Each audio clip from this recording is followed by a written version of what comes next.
Yo, what's going on, snipers, and welcome back to our Arizona Coyotes franchise mode here in NHL 22. So in last episode, we didn't really do too much. We just took a look at our roster, and yeah, we pretty much gave a contract to John Farinacci, who is a prospect I made. I ended up making him, I guess, go to free agency, so we had to sign him up. And yeah, he should probably accept within the next few days, which is good because we'll then have a good top 6 forward prospect. Yeah, but that's pretty much all we did. We also took a look at like the trading block and also free agents, just in case you guys wanted me to make any transactions before we started the season simulation. And we didn't really get any comments to actually sign anybody in specific, but yeah, that's pretty much that. And yeah, so we do have quite a few comments to go over, which I really appreciate the support. Hopefully we can continue that on throughout this entire series, because this is going to be a really fun series, I think, when we finally start contending and we get good prospects and all that sort of thing. So the first comment is from Canadian Eagles. It's actually a reply to one of his comments. He says, as for what you should do, I would deal Kessel. Probably can't get much more back than a third or a fourth round pick. Not much value on the team other than that. And then he also says, also Louis Eriksson for captain, which is pretty funny. So if we look, I actually went ahead and edited our trading block. A lot of you guys did suggest to kind of like get rid of Kessel, because Kessel obviously being one of the best players on this team, and obviously he's on the trading block in real life, so we added him to the trading block. And I also went ahead and added our surplus to anybody that's 28 or older in fourth round picks onwards.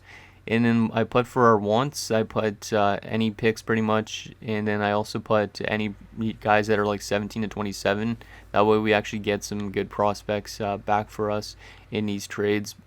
Like, I mean, a lot of these guys aren't going to fetch any good prospects. Like, they might fetch like a low top 9 or a bottom 6 4 prospect, but Kessel should fetch us something decent, or maybe a good pick. That would be pretty awesome as well. So I went ahead and did that. Next comment is from Half Silly, which he says, yes, so let's go Coyotes. Let's get Kemper, Dvorak, Bunting, and Garland back to the house that Dome built, which is pretty funny. I wish we kind of had all 4 of those guys still, because obviously the Coyotes I think they made a mistake kind of trading Garland, but I guess they had to take on somebody like OEL for Vancouver. But Connor Garland is a really underrated player. Michael Bunting's pretty solid, but we haven't really seen him full-time yet with the Leafs to see what he could do. And then Dvorak's pretty solid. Kemper, obviously, I don't really know if we'll ever bring Kemper back, because he's a little bit of an older goalie, and I don't know if we're going to be a competitive team by the time he retires or not. Next comment is from Matt Barnes. He says, legit, the only person that's not doing the Seattle franchise mode to start 22, which I agree with, because I just didn't really feel like doing Seattle this year, because I feel like everybody literally is doing it. Like, I already know like 3 or 4 YouTubers that are doing it, so it's just like, I don't know about doing that. So I am not going to be doing one probably for 22. I might do one for 23 or 24, but not this year for sure.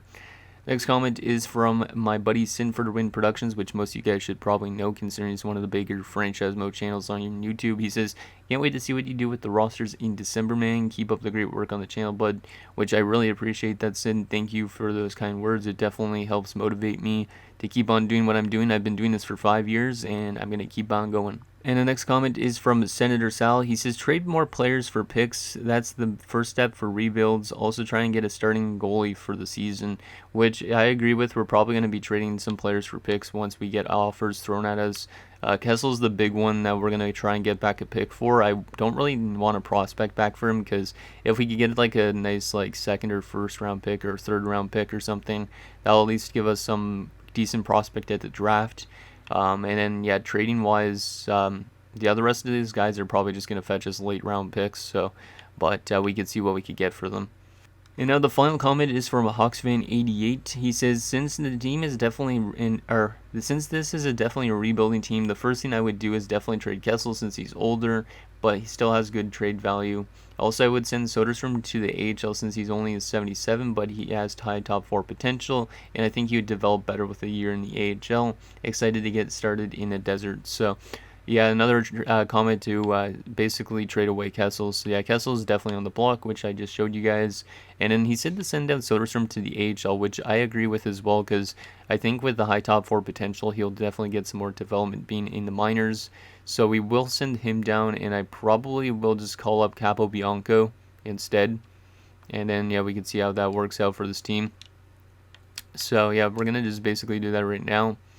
I could sign actually somebody instead, but I'm not sure who I will sign down. So I'm going to send down Soderstrom, and we are going to just, for the time being, yeah, we're going to just, for the time being, call up Capobianco. Since we're in the preseason, I believe there's no waivers affecting us, so that's a good thing.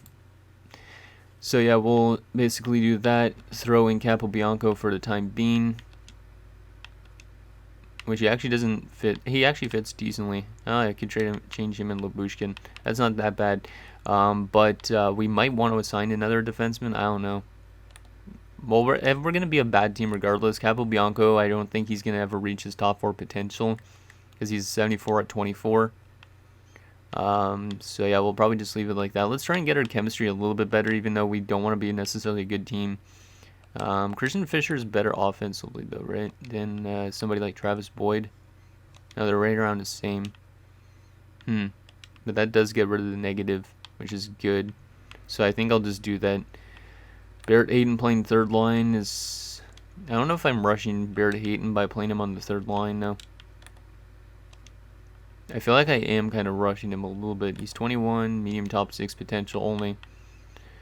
And maybe I'll just leave it the same like that. As long as he gets some power play time, which he probably should. Yeah, we gotta get him some power play time here. Take Jaskin out. And we gotta give Barrett... Actually, Barrett Hayton's a two-way forward. That's kind of weird. But doesn't he have good offensive stats? Yeah, he does. We gotta give Barrett Hayton some more ice time, so I'm gonna put him on the power play unit. And we're gonna move Dzingel to the point just because Dzingel is more of a shooter. Hayton's face-offs are as good as Galchenyuk, so we'll just do that. Okay, that's pretty much just a little bit of a reworked power play system. Let's move Phil to the point, see if that helps anything. No, it doesn't. Okay.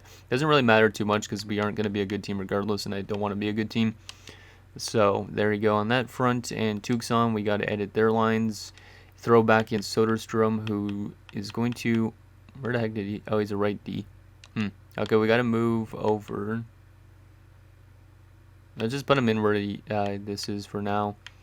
And then just see how the chemistry affects. Okay, that's still good. Even though there's 2 right-handed Ds up there. I will take that. So Soderstrom on there. And then that means he should be on the first line power play unit as well instead of Ness. Because we want to get him as much ice time as possible. Because he is definitely the future defenseman of this team currently. Until we actually draft somebody that's going to be good. So Soderstrom... Let me try and swap this around. There you go. That's better a little bit. I'll just leave it like that. Okay, there you go. That's all set and good to go. Let me just make sure nobody's scratched. That shouldn't be Johan Larsson and Louis Eriksson in the NHL. That's fine. Now we'll just leave the rest of these guys scratched, I think. Because I can't find a way to... Actually, Liam Kirk is a good prospect, isn't he? Top 9 forward. But, like, it's hard to figure out where I would put some of these guys in. Yeah, I'll just leave the rest of this the same because we literally need to start simulating. Because I think we're going to probably do a good amount of simulating in this episode. Not too sure. And yeah, hopefully we get some good trade offers for Phil. So yeah, we'll go through the preseason quickly just to see how we do in the preseason. And hopefully it's a decent preseason for a lot of the younger guys that are still in the lineup. John Farinacci accepts. There you go. So I'm going to have to throw him into the AHL roster. We are 3-0. Wow.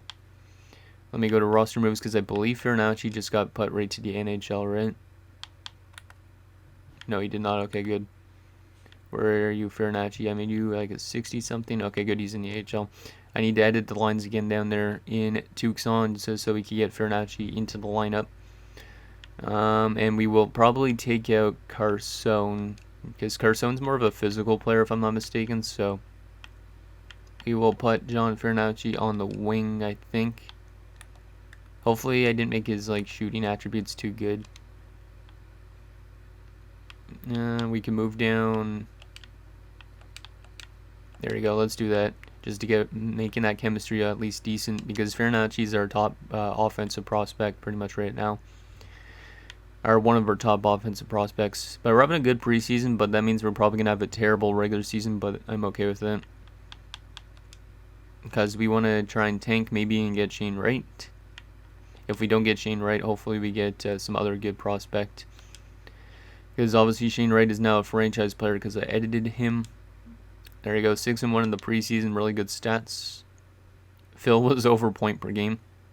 Hopefully we get some trade offers that we could ponder for the actual next episode, which will probably be like the trade deadline and stuff. Because I think we'll go up till like maybe January the 1st, but next episode we will have the deadline, so you guys can give me some suggestions for trades and all that stuff. So that's a good preseason. Let's go to the November the 1st. Let's do our first little month of simulation and see how this team does.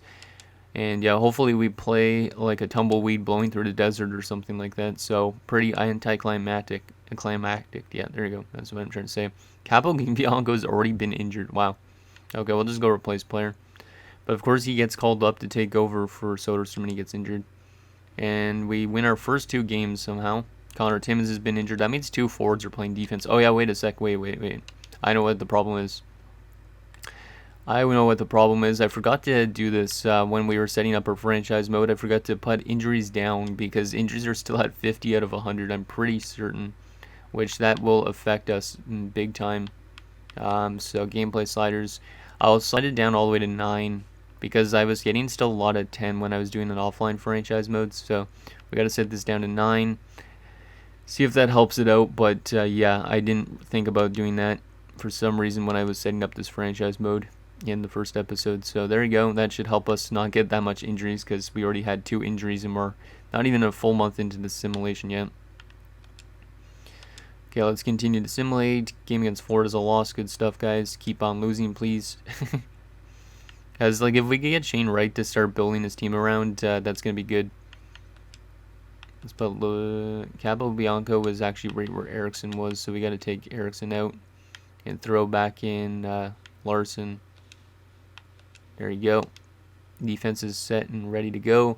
Ryan Dzingel for a 5th in Alexei Lipinov. Now, that's not a bad offer. That's something I would probably do, but not right now. Probably closer to the middle of the season, like the deadline. It's a low top 9.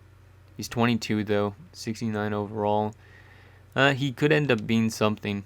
And then a 5th round pick. That's not too bad, but we're not going to make that trade yet. Just because it's still a little bit too early into the season.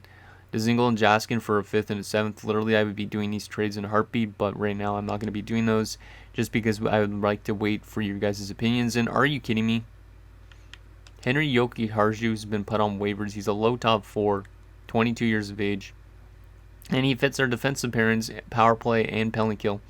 Now, I usually don't claim players on waivers, but Jokiharju is a perfect fit for our top 6 pairing. And yeah, he's got low top 4 potential now, not actually medium top 4 like he would have in previous games, but I think I'm going to claim him.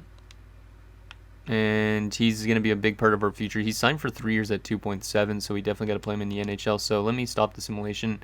But yeah, I think that's an easy claim for us on waivers. I don't know why Buffalo sent him down. But Buffalo is trying to clean the house or something. So we got to edit our lines here and throw Jokiharju in, and that will give us the opportunity to take out Capo Bianco. But that's a really nice acquisition via waivers, which we have to call him up. But I think that's a good acquisition. You guys are going to probably agree with me on that, considering he's only 22, and he fits our roster pretty good. So I'm going to call up Jokiharju. Obviously, he's going to compete a little bit with Soderstrom when Soderstrom gets into NHL, but still, that's a really solid pickup. Let's get this a little bit better. There you go. That's good. So Lyubushkin playing alongside Jokiharju now. Makes our team a little bit stronger, but a nice free player like that, I'll take that any day of the week to take Jokiharju. Okay, that's pretty good. Let me just take a look at his stats with Buffalo. 1 goal in 8 games, -2. That's not too bad. But still, he's going to be a pretty solid piece to have on our top 6, I think, for future years to come, as long as we keep on bringing him back. But if not, he could be a good trade bait acquisition, considering he just went on waivers. Let's continue to simulate. Like I said, we'll go to January the 1st in this episode, but that was a good waiver claim to start the series. Strawman for a 4th and a 7th. Like I said, I will be doing these type of trades, but probably at the deadline, just because I don't want to really make trades without your guys' opinions first. So Yannick has been injured with a pulled groin. We'll go replace player. And Connor Timmins is back in the lineup, which is good. So we will take out Larson. See how Connor Timmins fits there. He doesn't really fit there. There you go. That works better. Labushkin and Gostisbehere. And then Timmins and Yoki Harju. 7th round pick for Montembeault. That's not too bad considering we get a goalie of the future, but he's a high fringe starter. I don't know what his overall is, but I don't really want to give up picks to get prospects. He's an 80 overall goalie and he's 25. I don't know why he's an 80 overall. It's a bit high. I mean, that's not too bad of a future for a goalie. We could take that and then send out Coronar, but I believe Coronar goes through waivers, if I'm not mistaken. Let me just take a look at that. Joseph Coronar, 78 at 23. Does he go through waivers, does it say? No, he does not. I could send him down and then 10 deck would get scratched. No, you know what? I'm going to just leave it like this. I'm not going to trade a 7th round pick. I need all the picks I could have for the future, so even though that's a decent offer, once again, I'm not trading Dzingel yet, but we will probably at the deadline, considering he's probably not going to come back for next season. At least I would say. Oh yeah, there's a little bit of a glitch. Like right now it was simulating, but it doesn't look like it was simulating. Just so you guys know ahead of time. I don't know if it'll be fixed by release day. Probably not. Because it looks like it's not simulating, but it is. 11, 10, and 2. Why are we simulating so good? Okay, we need to do one more month. I need to make sure these lines stop simulating good. Dzingel's got 17 points in 23 games. We're definitely going to have to trade him. Hopefully his value goes up a little bit. Because obviously if his value goes up, then we could get more for him. Because he's going to help out a playoff team regardless. Let me see. How is these goalies doing? Carter Hutton's actually not doing terrible. Like save percentage wise. How's Yoki Harju fitting in with the new team? 1 assist in 14 games. He's a -7. Oh well. He's a young defenseman. I like it. But yeah, I think Dzingel's definitely a trade target. We could also even trade somebody like Galchenyuk at the trade deadline if we want to. How's Barrett Hayton doing? 11 points. Not too bad. How's Soderstrom doing in the minors? 13 points in 23 games. I like that. But yeah, let's go one more month and then we will stop simulating. We'll take a look at our player stats in the trading block and also, yeah, that's pretty much it. Maybe the draft class as well, just so we can kind of see what the draft's looking like so far.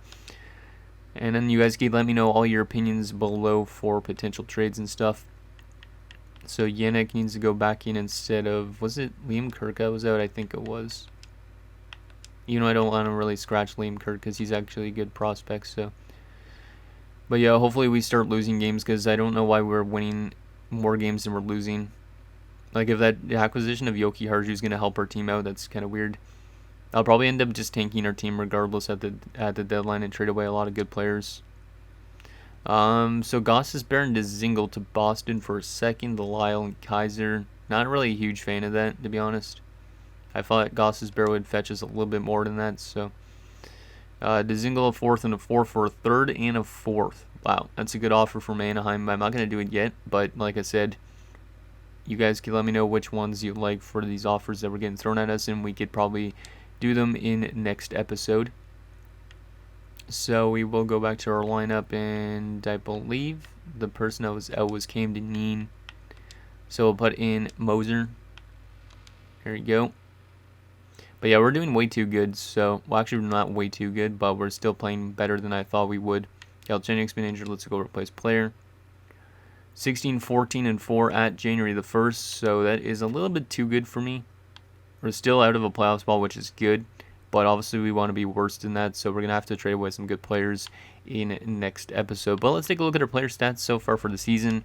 Then we'll take a look at the trading block and see what's out there, as well as the draft class. So, currently, Alex Galchenyuk, who is injured, 20 points in 34 games. Same with Barrett Hayton, so not too bad from the two of these guys. Like I said, Galchenyuk's definitely somebody we could flip away if need be. Hopefully his value is going up because he's doing not too bad.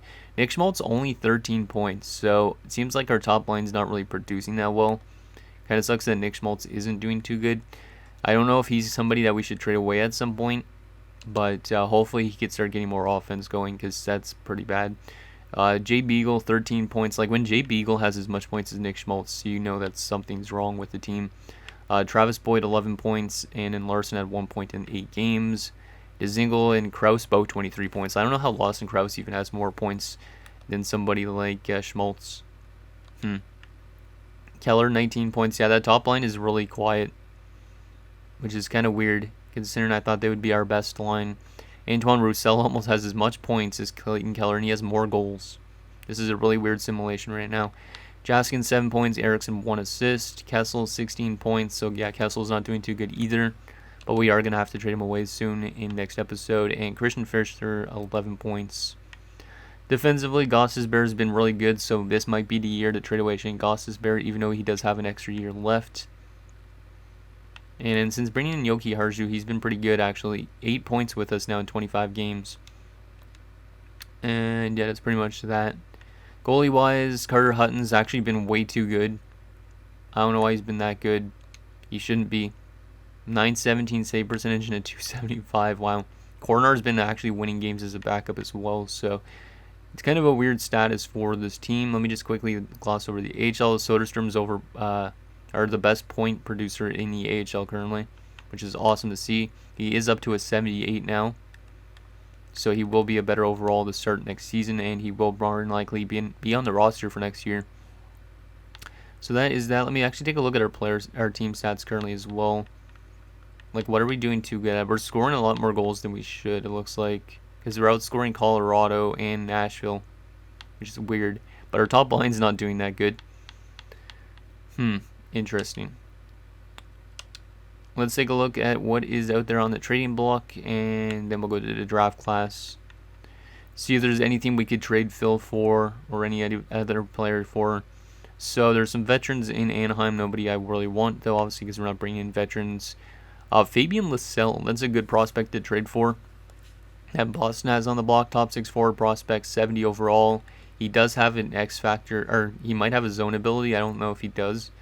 And then superstar ability is 2-star rated, so he might actually be a pretty decent prospect for the future. So Lysell is definitely somebody we could trade for if we have the value, but I don't know if we do. Like, maybe we could trade Phil back to Boston, get Lysell. I don't know what else we would have to add to get Lysell, but there's that option. Nothing interesting really in Buffalo or Calgary. Ranta and some prospects. Jack Drury's not too bad. Puistola's not too bad. Yeah, there's definitely some prospects out there. Yetman's nothing really. I don't even know how to pronounce that last name. Sturmborg. Sarella's not too bad either. Another low top 6. And then Nicholas Beaudin wouldn't be a bad defenseman to bring in, but he is a left-handed defenseman. But he doesn't really fit our system at the moment, but still he's not a bad prospect. But probably too much value, I would assume. Ola Olsen's another good guy, top 6 forward prospect. Columbus has nothing really. Dallas has a lot of veterans that we're not going to be trading for. Looks like they're going for a rebuild because Jamie Benn's on the block and John Klingberg. Detroit has Nemesnikov on the block. Edmonton has Kailer Yamamoto, who still hasn't signed his contract, but he did in real life. So that's interesting. Koskinen, Lavoie is on the block. That's actually not too bad. Bourgault and McLeod, so some prospects there. Florida looks like they're going for a rebuild. LA as well.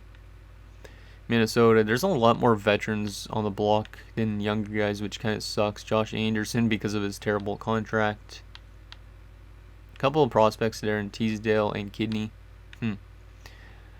Ilya Sorokin on the block. Chera, Bailey. Whoever the Skinner dude is. Saros wouldn't be a bad goalie to have, but I don't want to be too good, so I'm not going to trade for somebody like Saros, and his value is too high as well. New Jersey, PK Subban, Wedgwood. Yeah, there's just a ton of veterans on the block, pretty much. Like, I don't see really anything interesting right now, except for really what we saw in Boston. There's some Ratcliffe. Tyson Forster is a really good prospect as well. And then Connor McLennan, Shushko, and Cam York. It'd be interesting to make a trade for one of these prospects, obviously, but I don't really know if we have the value to get somebody like that. Hopefully we get sent some more offers for Phil. Burns, Carlson, Kane. Damn, yeah, San Jose is going through a rough time right now, too. Chris Driedger on the block for Seattle. Robert Thomas wouldn't be that bad. He's still apparently an RFA in this, which is annoying. He should have signed already, but I guess he's holding out the entire year. Some prospects in Tampa Bay, Toronto. Yeah, there's definitely some options we could trade for prospect-wise. Peyton Krebs also being on the block, and like Zach Dean, Primo, who looks a lot like his dad, which is kind of crazy. And Connor McMichael, that would be an interesting one to bring in, but like again, the value there is a little bit high, so I don't know if we'll be able to get somebody like that.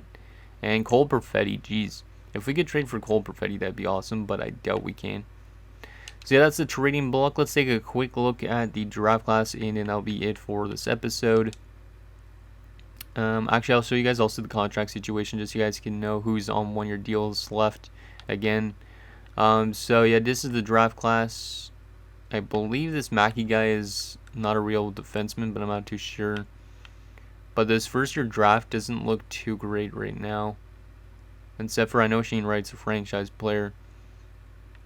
I don't even know if a lot of these guys are real players or not. Some of them are EA generated, like Calvin Shelley. But yeah, this might not be a strong first-year draft. Who knows? So we don't really know too much at the moment about this draft class. Let's take a quick look at our contract situation, as you guys can see who's on one-year deals that could be potentially flipped in next episode. So we could start making some mock trades or something in the comments.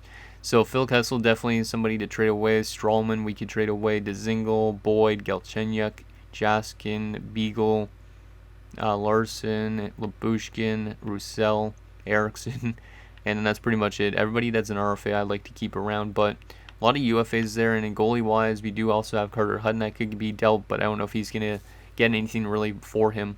And then Joseph Kornar is an RFA.